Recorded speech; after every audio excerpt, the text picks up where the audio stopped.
Today we're going to talk about what to expect with your marketing expenses.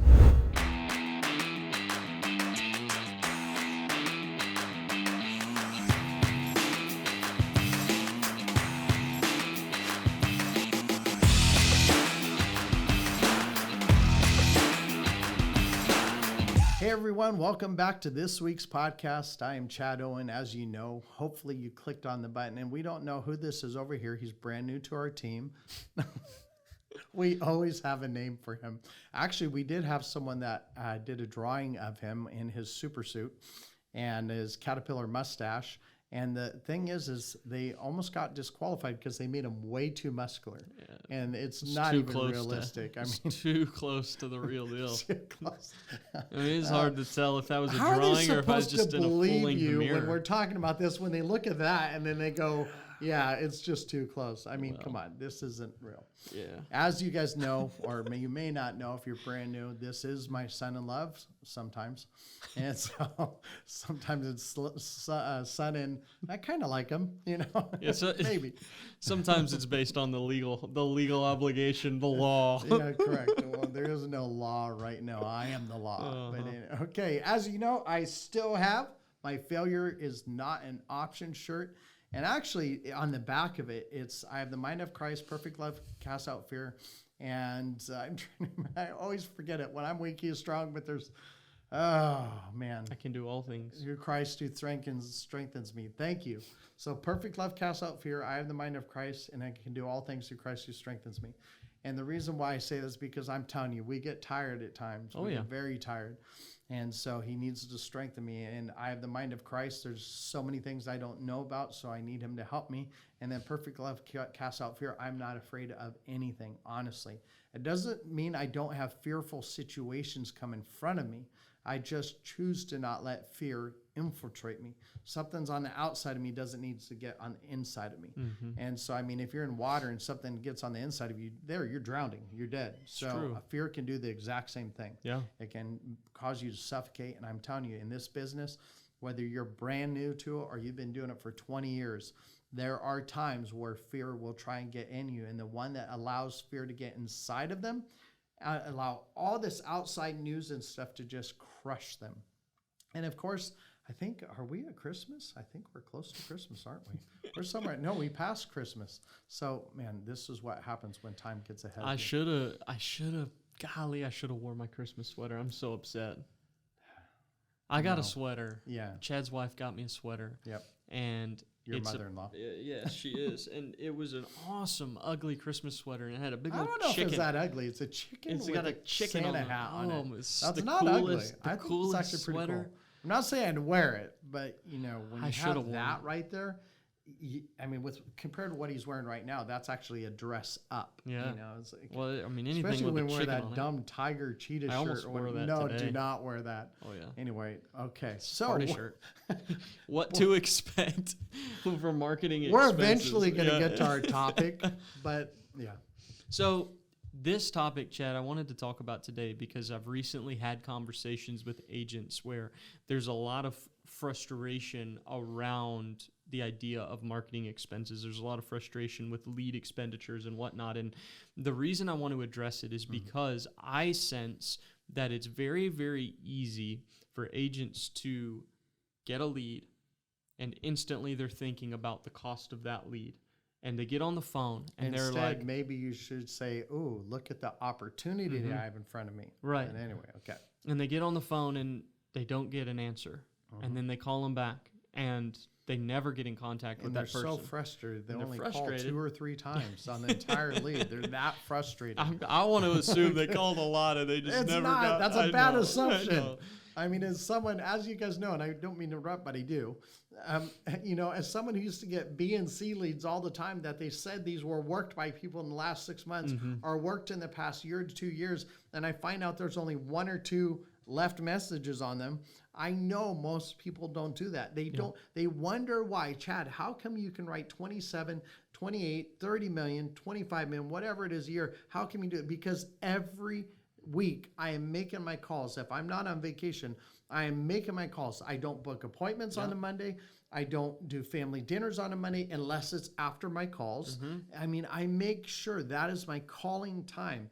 And I had an agent I just talked to, who's a big producer, but he goes, so how often do you call? I'm going Monday from 9 to 8, 9, from 9 to 10 a.m.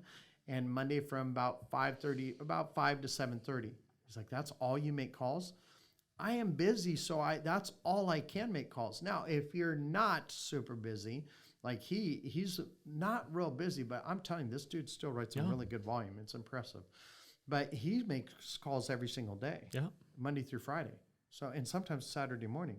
I mean, that's why he's in his, I think he's in his early 30s, and this dude's nailing it out of the park. Yeah. Where's he going to be in a year, 2 years, 5 years, 10 years? He's going to be doing great. But yeah. Well, and so that's what I want to try and alleviate is the mindset of counting every single lead and the cost that's associated with it and the frustration that gets bought into when every single lead doesn't pan out into a deal, or you have, 3 out of 10 that you can't get in contact with, and now you're thinking about the More $900 like 10, that you spent. anyway. Yeah, 4 out of 10, whatever it is, and so you start thinking about what was spent on the lead rather than what could have. I guess you probably are thinking about what could have been made, but what you are working on actively with other people from the same source. So you brought up a great point yesterday when I was talking to you about this idea. And what you said was they've got to get the idea that leads and marketing, whatever that looks like for you, is fuel, like gasoline or diesel is fuel to your vehicle. You know what? Rarely do I. I mean, if you're totally strapped for money, I can see somebody doing this. They're very deliberate when they get in the car. I don't want to drive this distance because I need to watch how much gas I'm spending. Right. But then they'll spend $8 on a cup of coffee. But that's a whole nother thing. You've got to be deliberate with your money. You've got to be deliberate with what you're doing. And when I drive from point A to point B, rarely, I mean, especially now, but even in the days where we're really strapped, I didn't go, oh my gosh, that just cost me $2 in gas to drive from home to work. No, I have to get to work. I have to do my job. Right. And the only way I do that is if for the first 6 months we were married, I actually rode the bus. Yeah. We lived in Las Vegas and actually Oahu, and I rode the bus or rode my bike.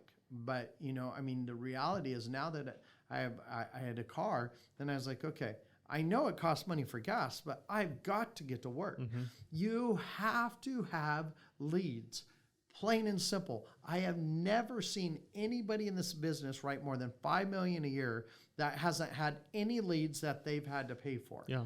In one way or another. Well, my leads are supplied for me. Yeah, I know. That's why you lose 1% or 2% of your commission. Don't tell me they're paid for. They're not. You're losing that. But any big producer in this industry ever, they have had to spend approximately 1% of their goal in leads, period. If you can't do it, don't be in this business. And when you say 1% of your goal, you're talking about written production. Yeah, so if you want to do 10 million, you have to, 100,000 is going to be your actual expense. And I know it's hard in the beginning, but I got free leads. Oh, wait a second. I only got 55% of street for my leads. So I still had a huge cost because the mortgage protection company, I only got 55%. And it's still that same way to this day. When you're brand new, some even take 60% on top of their override, like with their overrides intact. So 60% of street to supply you leads. Which cost is greater? Oh, it's lost commission. Absolutely. But if you're, and the other thing I look at too is I don't know why this is, if you have to pay for your own leads, you're more motivated usually to make calls. Usually. But I remember a lead, I had 4 internet leads, all the same person, cost me $1,200 for that one lead. Yep. And I could have done one of two things. Oh my gosh, I want a refund. I could have got, one person, I just got charged 4 times for the same lead. Instead, I looked at it this way. That person is incredibly motivated. They went to 4 different websites and they filled out the form. Yep. Number 2, I am the expert in this area. So I know I'm going to be best to help them. Right. Number 3, no other agent's getting that lead. Yeah. And so I looked at that right away. man, yeah, $1,200 was a lot for that lead. And honestly, I know I've closed a couple of those before, but I know there's some that they literally just wanted information and they had no money. I'm getting ready to retire in 2 years. How much money? None. I'm just trying to prepare for retirement. You have no money. Right. You Yeah. have no How are you gonna 401k, you have retire no without savings. anything? Yeah. But yeah, you can't look at a lead as a burden. It's an opportunity. Mhm. And if you want to do 3, 4, 5, 6, 10, 15, 20 million, you're going to have to spend money on leads. Yeah. And I don't think it's wrong to try to find the most efficient leads that you can. You know what's But efficient? What shows up in front of me. That's Well, efficient. it's true. Because I have some leads that, you know this, you track my numbers. Mhm. This one lead source, I'm going, God, man, I'm just not getting anything on this lead source. And then I just had this year a $3 million deal off this internet lead source that was not doing good. Sure. But what would have happened? I mean, $3 million deal. You know what that pays? How many years worth of leads did I just pay for with that one deal? Right. So next Actually, year, if it ends up being It's a year's slow worth for of you, leads with that one deal. Not quite. and so everything else beyond that is and that cover all your lead sources. Yes. Right. So what That one deal, calculation-wise, covered almost my entire lead budget for the entire year. Yeah.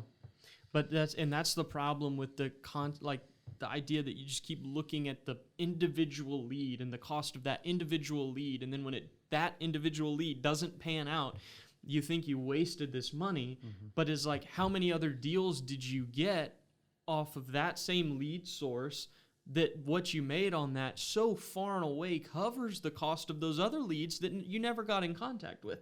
There is not a lead. You never know when if you have a good, effective drip system. That's true. Then 2 or 3, 4 years later, they could reach back out to you because you put their phone number, you put their email address in there, and they're just getting these drips every 2 weeks. Yeah.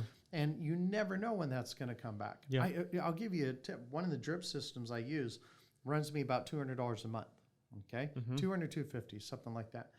I know people that canceled their drip system because it's $250 a month.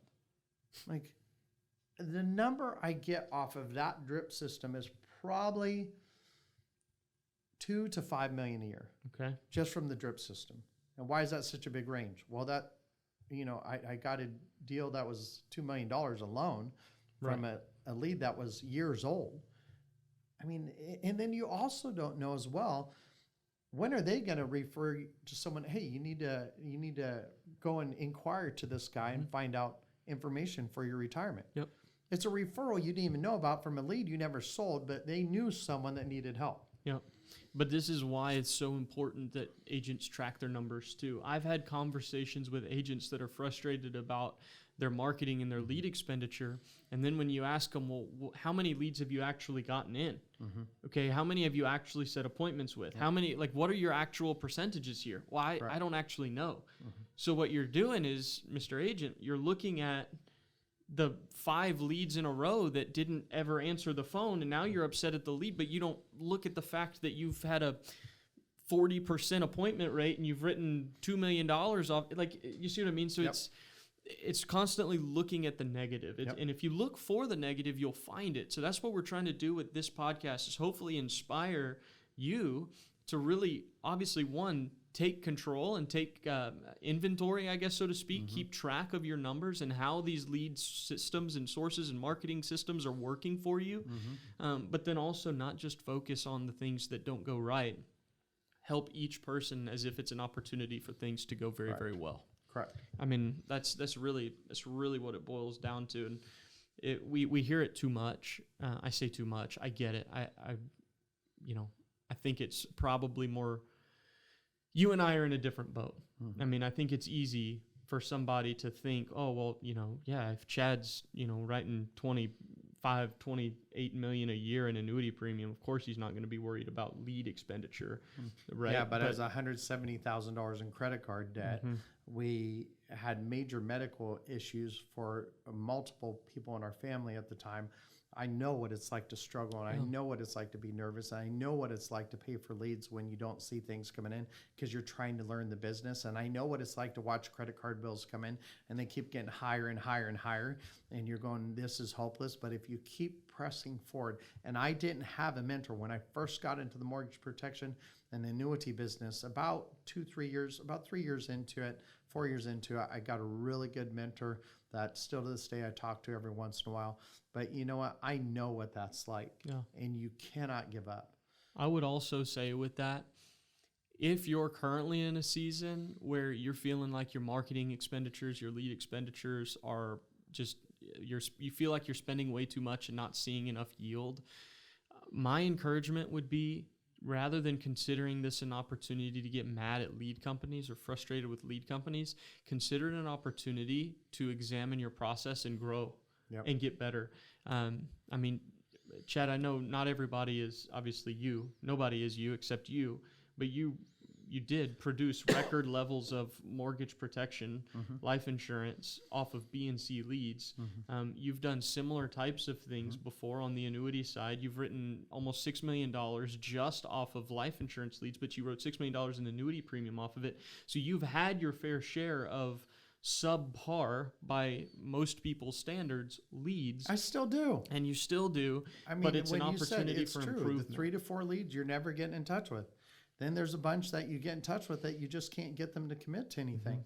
So I still have subpar leads. Oh, I just did an air quote. Oh. Yikes. That's not It's good. coming to the light. Yeah, no, I'm not. I mean, yes, I am. Yeah, I'm not going to the dark. Leave me out. You're the dark. Okay. But yeah, it's important to not get discouraged. If anything you get out of this, don't get discouraged. Keep pressing forward. Failure's not an option. You want to make sure you're pressing forward. You stick with it. Remember, it takes most businesses 5 to 7 years just to get into the black. Yeah. And so you just got to make sure you're budgeting that aside, and make sure you're setting money aside. If you do get a sale, make sure you're setting money. You pay, obviously, your charities if that's your thing first.